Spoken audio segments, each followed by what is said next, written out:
Hello and welcome to the show. I'm your host, Jason Knight, and on each episode of this podcast, I'll be having inspiring conversations with passionate product people. I'm not sure if you're an old friend or if you've just discovered this podcast for the first time, but in either case, I'd love for you to continue to listen. So why not pop over to the website, onenightinproduct.com, check out some of my other fantastic episodes with product management thought leaders and practitioners, sign up to the mailing list or subscribe on your favourite podcast app, and make sure you never miss another episode again. On tonight's episode, we go deep on product discovery and find out why it's so important to do it continuously. We talk about building a strong product feedback loop, how much product discovery is enough, and how often you have to do it to be successful. We talk about how to defeat cognitive biases, not just your stakeholders, but yours too, including how to get past the terrifying sounding curse of knowledge. For all this and much more, please join us on One Night in Product.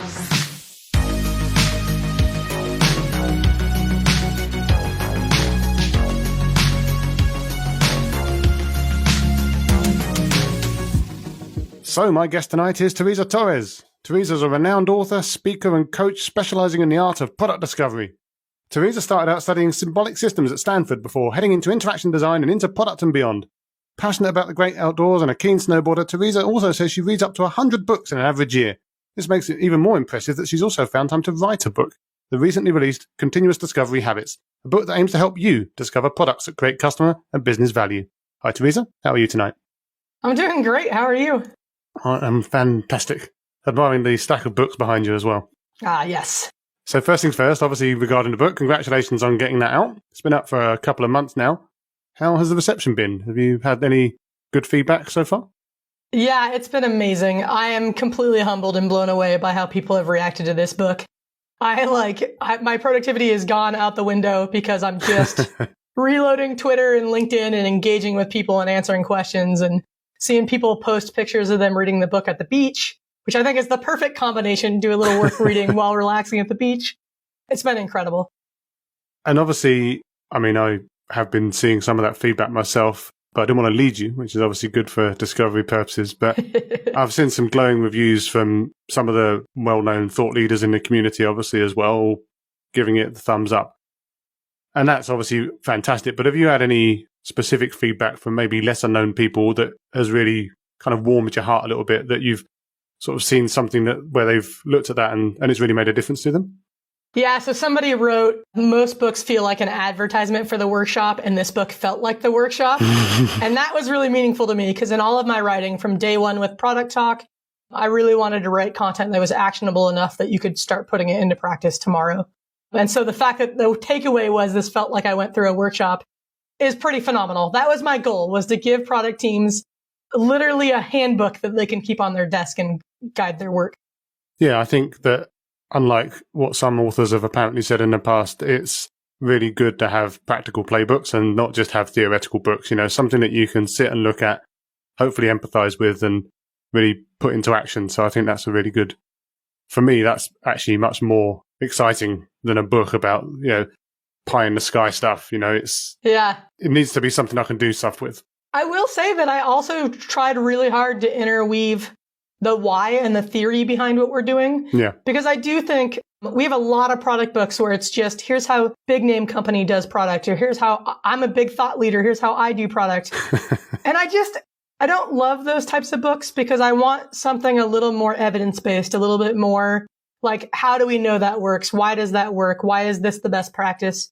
So I also tried, my primary goal was make it actionable, but my secondary goal was try to dig into the why do these methods work? And so I know not everybody loves sort of the theory, so I tried to keep the book content itself really just engaging and accessible. And then for people that want to nerd out on the theory, they should go explore the footnotes. Yeah, it's interesting though. I think that I've spoken to some people who say that those very theoretical, idealistic books can be a little bit depressing sometimes if you're not in a situation that's exactly like that. So I can completely get where you're coming from there. Yeah, this piece of I talk a lot about, everybody writes about product management in the ideal setting, and the challenge is none of us work in the ideal setting. And I really took that to heart when writing this book, because I'm also writing about kind of the leading edge of what product teams should be doing. And so I also wanted to acknowledge that 90% of product teams have never worked this way, have never seen a team work this way. It still feels really foreign. And so I also wanted to make sure that I could write the book for those teams as well and give them a really clear place to start. And if you had to summarize what continuous discovery is, either as a book or as a general concept, in a nutshell, maybe to sell the idea to a skeptical CEO of a not discovery-led organization, how would you summarize it? Yeah, so I think it's this simple. When we talk about discovery, we're just talking about how do we make good decisions about what to build. And when we talk about continuous discovery in particular, we're talking about how do we continuously engage with our customers to ensure that we're making good decisions about what to build. And this has become so critical lately because with the speed at which things change on the internet, whether that's new customers entering your market, technology disrupting things, a global pandemic completely shifting the world. Hopefully we don't see that one too often. We just see that customer needs are constantly shifting. And so good teams and good companies, if they want to continue to create great products, even if they have a great product today, if they want to continue to create great products and have great products, I think they have to have their ear to the ground and create that continuous feedback loop with their customers. Yeah, we'll come back to the discovery topic shortly, specifically about how that works in many actual companies. But before that, the book obviously talks a lot about, as you clearly, discovery and product discovery. Is the book primarily aimed at product management practitioners, or is it aimed at product leaders, or is it maybe even aimed at the people that manage or the exec team in the company to try and persuade them that this is a good idea? Like, who's it pitched at? Yeah, so my primary audience for the book was a product trio. So a product manager, a designer, and a software engineer. And those are the people that I coach in my coaching practice. And there's a couple elements to this as that is a primary audience. One is helping them break down that it's not about a product manager does this, a designer does that, an engineer does this, but more about how do we collaboratively make good decisions. And for a lot of us, we don't have experience with cross-functional collaboration, not truly. Like we do kind of in name, but not really. We always fall back to who's the decision maker and how do we escalate this. And so I wanted to give them a handbook for how do you do the work to actually be able to cross-functionally collaborate successfully. And then my secondary audience is I hear from leaders all the time who basically say something like this. I get that the world has changed. A total believer in these new methods, but I never worked this way. So how do I manage teams that work this way? So I also wanted to give those leaders a really clear picture of what good looks like so that they can start to build their skills around coaching teams. Now, there's better tools like Marty Kagan has an amazing book out, Empowered, that's really for leaders on how to coach teams. His book, Inspired, is probably the best book for convincing senior leadership that there's a whole new way of working. So I didn't want to create another book that already fills that same need, but really the gap I saw was, tell me what does this look like practically day to day? Yeah, so when you say leaders, though, are you talking specifically product leaders like maybe VPs of product or heads of product rather than, say, the CEO or something like that? Or are you kind of talking to both in that? Yeah, primarily I mean that VP of product, the CPO, but if it's an early stage startup, it could be the CEO. Yeah, it's just interesting talking about obviously Empowered and Inspired. I remember when I spoke to Marty about those books, it was interesting because there's this whole concept that potentially a lot of the people that you might be pitching this at and those books at as well, you're kind of preaching to the choir to some extent, right? Because they might not know how to do it yet, but they're definitely interested in doing that. They know that that's probably a good thing. But if they're in an organization where they're being blocked from doing that by, maybe laggardly exec teams who don't know that and they haven't read the books, that they can still find somewhat of a challenge in actually putting some of these ideas into practice. I guess a question that comes off of that would be, is that something you come up against a lot in your coaching, or is that something that you've managed to not have to confront because of the types of organizations and teams that you're dealing with? Both are true. So usually for my coaching practice, I'm brought in by the head of product, the chief product officer, the VP of product. They've already drank the Kool-Aid themselves, which is why they're bringing in a discovery coach. But that doesn't mean that their CEO has, or the rest of their leadership team has, or the rest of the organization has. Yeah. So you get a little bit of a mix. And then I have, through the Product Talk Academy, where we do a number of online courses, I engage with students all the time where the individual student chose to invest in their discovery skills. And most of those students don't work in a context where the leader is saying you have capacity to work this way. And so it was really important to me before I sat down to write this book, I looked at what are the books that we already have. And we have some pretty phenomenal product books, right? And I felt like Josh Seiden and Jeff Gothelf wrote a pretty great book, Sense and Respond, that was aimed at business leaders. Like, here's the philosophy for business leaders. I feel like SVPG is really phenomenal at being the missionaries, and Inspired and Empowered are really motivational. Like, he named those books well, right? They're going to get you fired up about a new way of working. Yeah. Melissa Perry, writing Escaping the Build Trap, wrote a really phenomenal, well-rounded, here's how product management works. And so I didn't want to replicate what any of those people were already doing. I wanted to build on top of that. And so the gap that I saw was a lot of us, and especially individuals at companies, we've been to the conferences, we read the blogs, we've read all those books, we know we should work this way, but we're swimming upstream in our organizational context. Like, our organizations are pulling us to do all the wrong things. Yeah. And so I really wanted to create a very clear framework for, okay, so I really want to do this and I'm getting pushback everywhere. What's step one? What's the very first thing that I do? Yeah, I think taking that first step is really important. And I think that one of the things that's come up a lot is you can't just wave a book at them or hit them on the head and just say, well, this is the way it should be. And in fact, I've been having some interesting Twitter discussions recently with people saying like, well, yeah, actually, the more buzzwords you put into a conversation, the less likely you are to land that message with that skeptical leadership, because actually all they start to hear is someone who's maybe read a book and remembers some of the buzzwords rather than that they think that this is actually going to lead to any positive business outcomes.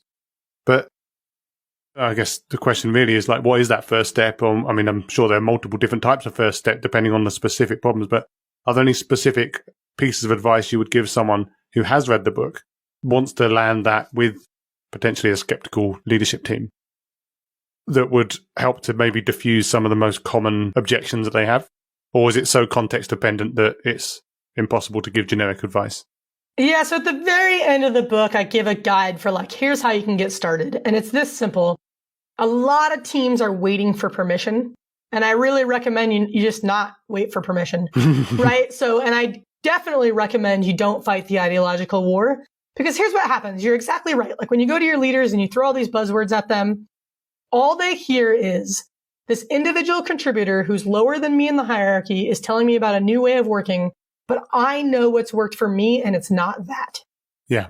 That's a losing battle. Like, you're not going to win that argument 98% of the time. So what I recommend people do instead is really just focus on how you individually work. So it's all about show, not tell, right? Just create success in your local context.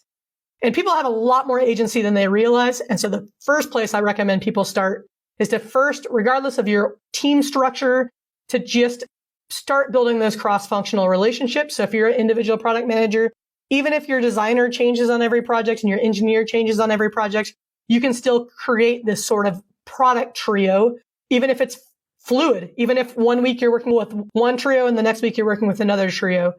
I really encourage teams to start increasing their frequency in which they engage with customers. And sadly, a lot of people feel like they don't have permission to talk to customers.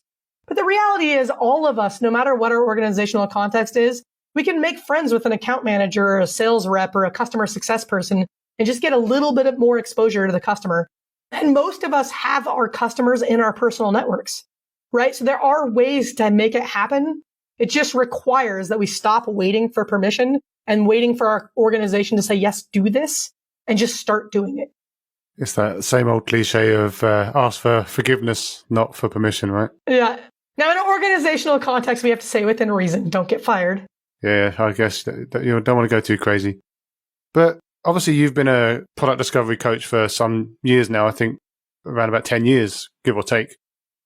And I imagine that you've seen a few things in your time as you've been going around all these different teams and organizations. And I can imagine why that would make you want to write a book. But why was now the time to write that book? Yeah, I really look at the content in the book as a product in and of itself, and it's been this way for a long time. So basically what happened was in 2016, I was working with a team. They felt stuck. They felt like I was always telling them what to do. The reason why I coach instead of consulting is I really don't want to create a dependency on me. So I shifted from consulting to coaching early on because I wanted to leave organizations better off, not just give them work as output. So it really hit hard when this team said, hey, Teresa, we don't know what to do when. You're always telling us what to do next. And that really encouraged me to think about, like, how am I making those decisions? Like, what's guiding my decisions about what to do next? And that led to my opportunity solution tree, which is just a visual that helps teams sort of guide their discovery. In 2016, I blogged about that because it was having a huge impact on the teams that I was working with. And I announced at that time that I was going to write a book. That was both a mistake and a good thing. So the mistake was I wrote a book in 2021, not in 2016. And so I constantly got hammered over the last 5 years. When's the book coming out? When's the book coming out? When it finally did come out, why it wasn't a mistake, there was so much anticipation that it was fantastic. But the reason why I didn't write the book in 2016 was because I started to write the book and I realized that book writing is the epitome of a waterfall process. Like, you sit by yourself and you write a book, and at the end you hope that it's going to be good. And that's antithesis to like how I think. And so I started to think about, how can I test the content in this book? And because the content came from my coaching practice, I started codifying it as a course for my coaching students. So instead of doing all the teaching in our live coaching sessions, I flipped the classroom basically and had them watch videos and read articles. And then they did a team activity and then they came to coaching. One, it made my coaching way better because we got to focus on the things that were really unique to that team. But it also helped me see, how do they go through this on their own? And then I work with sets of teams at a time so I could track cohort analytics on how quickly could they move through it and where did they run into trouble. And I basically just got to a point where if I thought about this curriculum as a product, by the end of 2019, I was feeling like it was ready to be codified in a book. It had been well tested. And so then over the course of 2020, I wrote the book and I still built in a feedback loop. I launched an early readers program and had a group of about 60 people reading each chapter as I wrote it. And that was really invaluable because it was the first time I was getting feedback from people that didn't go through my coaching program, right? So readers who didn't have access to me to ask questions, they had a really positive impact on the book. Like, every chapter ends with anti-patterns. That was suggested by my early readers. They really pushed me to include more customer stories. So the book really is far better because of that program. And I see it in the feedback. Like, people are raving about this book, and I do not think I could have written as strong of a book without having those feedback loops throughout. Yeah, I think that point about waterfall processes and kind of locking yourself in a cabin and coming back later with something that you're not sure is any good is interesting. And I guess the way that you framed it and the way that you said that you did it there is very much, it's kind of a testament to the concept of discovery itself, right? Because you're sitting there and you're getting that feedback loop constantly and making sure that you are building the right thing. So it's kind of an interesting parallel there. But in your career before coaching, you've obviously worked in a few different areas and for a few different companies. So you've worked in interaction design, you've been a VP of product, you were the CEO of a startup at one point, you were VP of operations. And obviously product as a practice has lots of different angles and ways that you could go. You've touched on that yourself. Like, there's lots of, for example, books out there that cover all these different things. But even before the book, you obviously then decided to double down on product discovery and become a coach in that. What was it that attracted you to the concept of product discovery in the first place?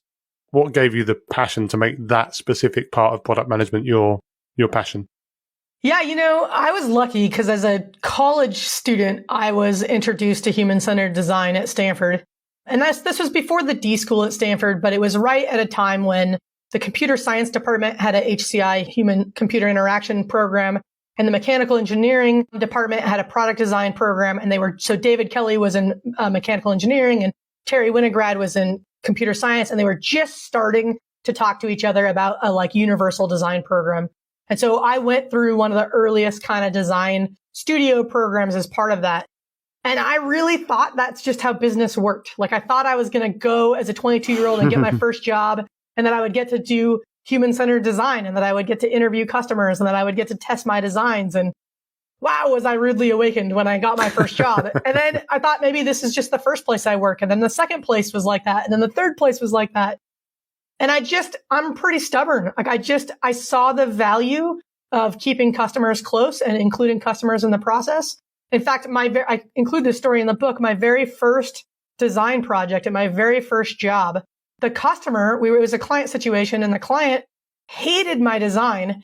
And I 2 weeks out of school, first job, and I got this terrible feedback. This woman that worked at Oxford University Press. I remember it like it was yesterday because she did not pull her punch. She goes, "This is horrible." And that was like the first feedback I ever got on my first professional design. And I looked at that and I was like, what went wrong here? And I realized that I had gotten requirements from my sort of account manager who had talked to a client who had talked to her. And it was a game of telephone. Like I was 4 degrees away from, and she was the client. She wasn't even the end user. And so it was really eye-opening for me to recognize, like, I can't be a designer this way. I have to have firsthand exposure. And then I carried that all the way through the whole rest of my career. So I always worked at really early stage startups, which allowed me to play lots of roles. And it also allowed me to just carve out my own way of working and developing my own point of view. But it was really strongly influenced from my college days of just being introduced to human-centered design. So it's always been there. And your disappointments over the first part of your career have amplified that to the point where it became unstoppable. Yeah. And then the other piece of the puzzle is that I just noticed that the same problems exist everywhere. I worked at a lot of different, like the companies that I worked at were very different from each other. Like one was part of the Stanford libraries that published STEM journals.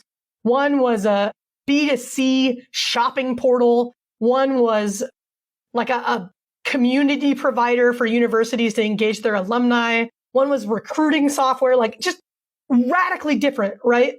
But it didn't matter. I saw the exact same problem everywhere. And that's that the product teams and especially the executives did not spend any time with customers. And it drove me nuts. Like I just didn't understand how you could possibly create for somebody without spending time with that somebody.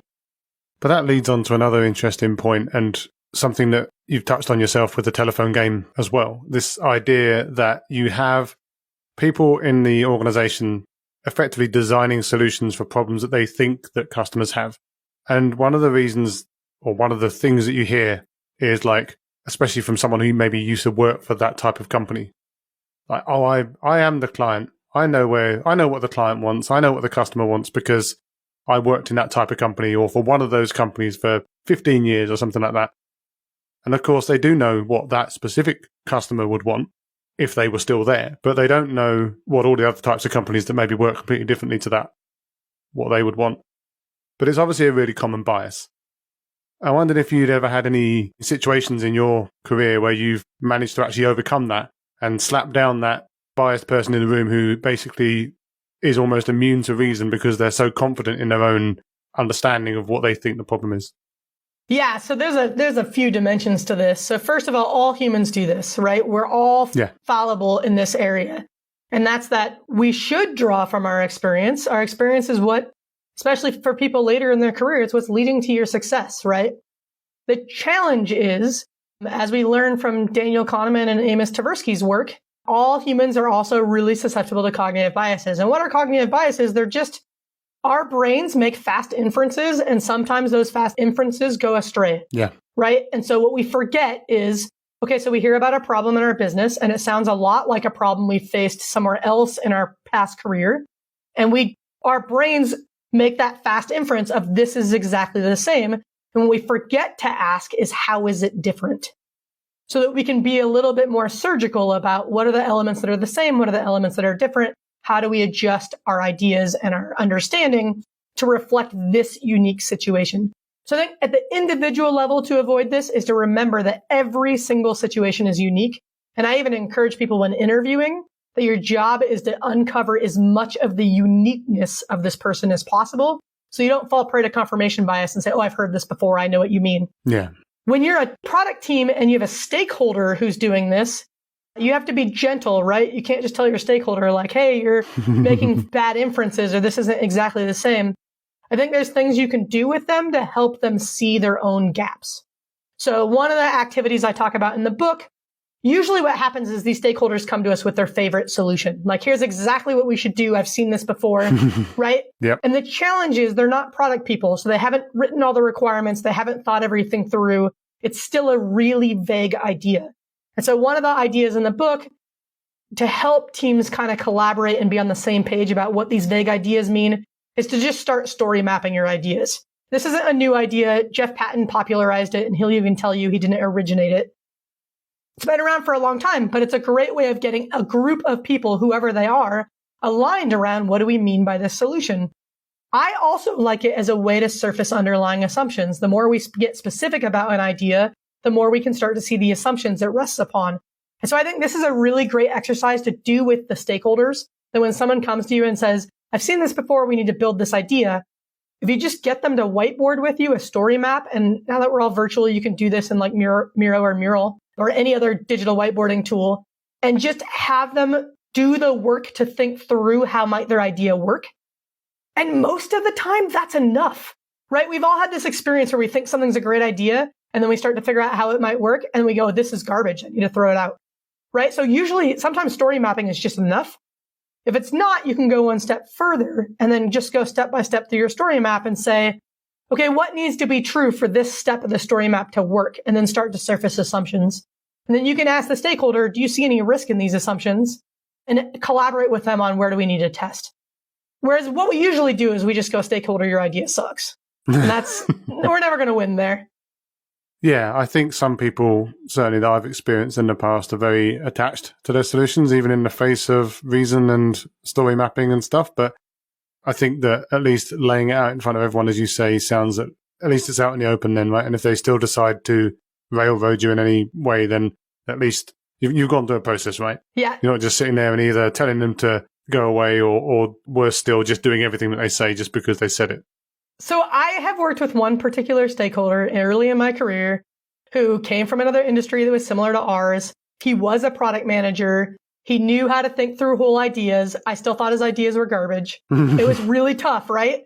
And so here's the thing, like you might still story map the whole thing. You might surface assumptions and your stakeholder might still say, I love this idea, build it. And if you still think it's the wrong thing, you're a little bit stuck. You have to build it. However, if you also instrument it and follow through with impact, either you're going to learn something or they're going to learn something, right? So either the idea is going to work and you're going to learn you made a misjudgment early on and you're going to be able to see exactly which assumptions you hold that are faulty, or it's not going to work and you're going to have data to bring back to that person and say, hey, this fell short of our expectations. Let's work through how we can iterate on it. And so that story mapping and assumption generation, whether or not it has an impact on the short-term decision, it's going to lay the foundation for down the road learning, was this really a good idea or not? And if it wasn't, who had the blind spot and how do we overcome it? But also, continuous discovery, or indeed any type of discovery, obviously requires talking to users and talking to the customers that we've been talking about in this interview. And obviously, if you've got a massive pool of customers, that can be fairly straightforward, right? You've got a big addressable market. You can, especially if it's B2C, you can pretty much pick anyone off the street.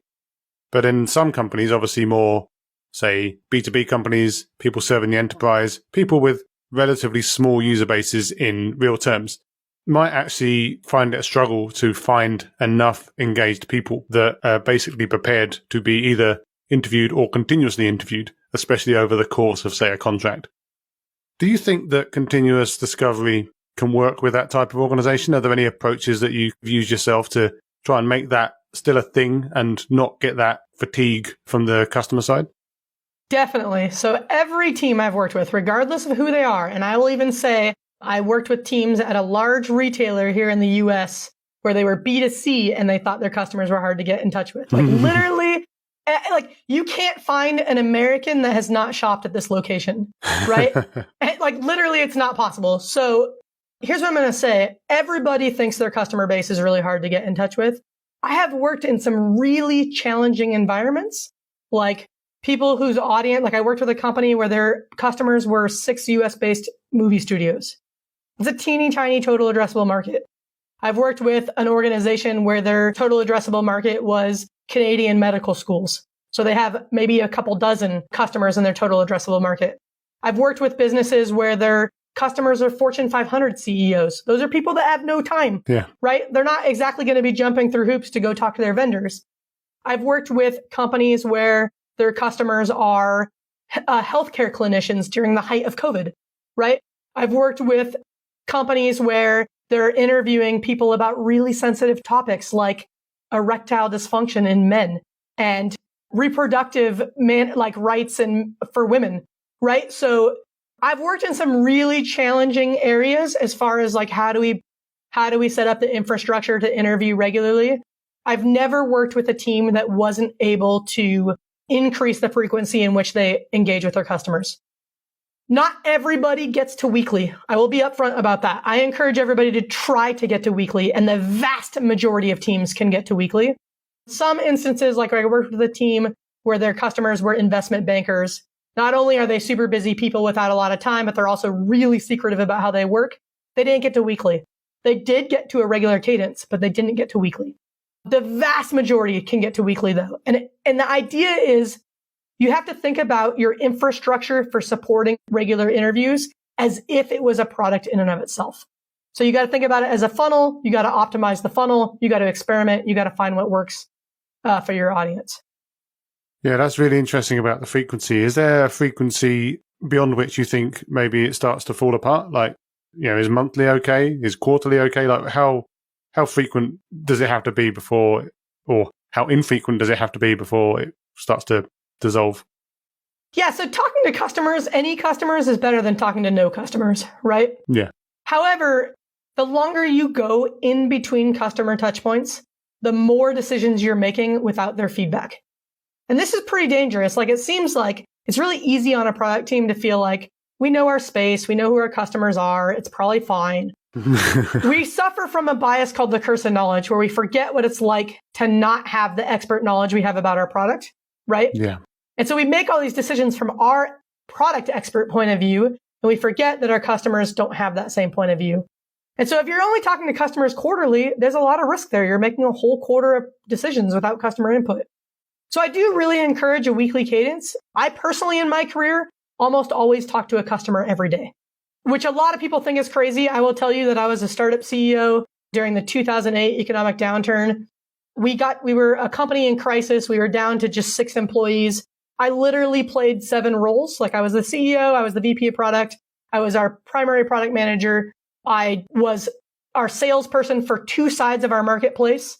So that was 2 different roles. Like, I literally had more roles than I could possibly manage. And I still not just talk to one customer every day. I talk to one customer on each side of our marketplace every day. And the reason why I did that, even though I was insanely busy and completely overwhelmed, was because that was the only way I knew how to get out of that crisis. Was I have to figure out how to create more value for my customers. And the only way I know how to do that is to stay close to them. But some people might sit there and say, that's okay, we've got product analytics. We can see how people are using our tools. We know what people are doing and what areas they're dropping off at and stuff like that. And I guess there's always room for analytics in any discussion. But I guess you're going to say that anyone that's doing that is probably missing at least half of the story, but probably way more, right?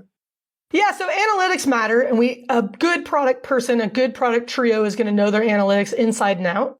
And analytics often point us to a problem area. Where analytics excel is in optimizing an existing product. Where they don't excel is, where's there an adjacent opportunity that could create exponential value for your customer? Where's there risk in your market that is an indicator that you're losing ground to your competitors? Maybe you see that customers are doing some odd behavior in your analytics, but your analytics aren't going to tell you why they're doing that or help you understand the context and the nuances of why they're doing that, right? So analytics are a really powerful sort of arrow in our quiver, but it's not the whole quiver. We have to complement it with qualitative research. We have to spend time with our customers and really do the work to understand their context and their needs. You talk obviously a lot about the product trio, engineers, product managers, designers. There's obviously a cliche of engineers just sort of sitting in the basement, listening to the music on their headphones, head down, typing away. Do you think it's essential to get engineers into the continuous discovery loop as well? Or do you think that it's kind of okay and they can come if they want to? Like, how important is it to get them in as early as possible up front in your eyes? I think it's essential that at least one engineer on the team is part of discovery from the very beginning. And there's a reason for this, right? Like, when we work in a waterfall world, we do handoffs from product managers to designers to engineers, and we see a ton of rework, right? So a product manager hands off requirements to a designer. They run into problems. They rewrite requirements. They redo the design. It all gets handed off to the engineers. They run into problems. Maybe the data model can't support what they're trying to do. It goes all the way back to rewriting requirements, redoing design. It's super inefficient. So that's one problem.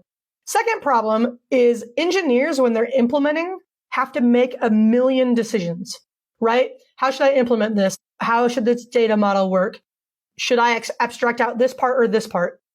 All of those decisions, if your engineers have no exposure to customers, are being made from their point of view, not your customer's point of view. And this is why teams constantly find themselves and they hear about a customer need and they can't address it because their architecture doesn't support the actual solution. Third reason why it's critically important, our engineers know the most about what's possible with technology. And a product manager and a designer, when they're even just looking for the right problems to solve, they're going to hear certain types of problems that are different from what an engineer might hear, right? So a product manager, without even being aware of it, might filter out customer needs because they might feel like there's no way we can address that. That's impossible. Whereas the engineer might hear that need and start to think about like, oh, we could use this new technology to address that. And so I think it's really critical that we have in the engineering perspective be part of the entire discovery process. I 100% agree. And if there are any engineers listening to this, make sure you get on your next customer call. What's one piece of advice you'd give to any struggling product leader to get started with discovery today? We've obviously talked about first steps before, but imagine there's someone sitting there, head in hands, right now. They've just listened to this podcast. What should they do next to move along in the world of continuous discovery? Yeah, find a customer to talk to. It's that simple. I think it's the first thing I think everybody should focus on is increase the frequency in which you engage with customers. And the metric that I like to look at is to reduce the cycle time between customer touchpoints. Because teams will make mistakes. They'll say, well, we're going to talk to 12 customers this quarter. And that sounds great. It sounds like you're going to talk to a customer weekly. That's not what happens. We ignore it for the first 8 weeks of the quarter. And then we pile in 12 interviews at the end, right? So really think about it as cycle time. Try to reduce the cycle time between your customer touchpoints. Excellent. I'll try and do that myself as well. And where can people get in touch with you if they want to speak after this and find out more about either your coaching or obviously the book or anything else that they've heard about on this episode? Yeah, so producttalk.org is a good starting point. You can learn more about the book there. You can learn more about our membership program that supports the book. And you can also learn about the courses that we offer. If you're a product leader looking for training for your team, we have a variety of options there that you can learn about there as well. And then if you have questions or you just want to reach out, I'm pretty easy to find. I'm online, Torres on Twitter. I'm also available on LinkedIn. I will say that LinkedIn's inbox is kind of a nightmare. So Twitter might be a better way to reach out, but I'm doing my best to respond when people reach out. I'm sure you'll be on TikTok before we know it as well. We'll see. That's been a fantastic chat. So thanks very much for spending the time. Obviously, wish you all the best with the upcoming promotional activities for the book and hope that it continues to get as much good feedback as it has so far. Hopefully we can stay in touch. But yeah, as for now, thanks for taking the time. Yeah, thanks so much for having me. It's been a lot of fun. As ever, thanks for listening. I hope you found the episode inspiring and insightful. If you did, again, I can only encourage you to pop over to the website onenightinproduct.com, sign up to the mailing list or subscribe on your favourite podcast app, and make sure you share with your friends so you and they never miss another episode again. I'll be back soon with another inspiring guest, but as for now, thanks and good night.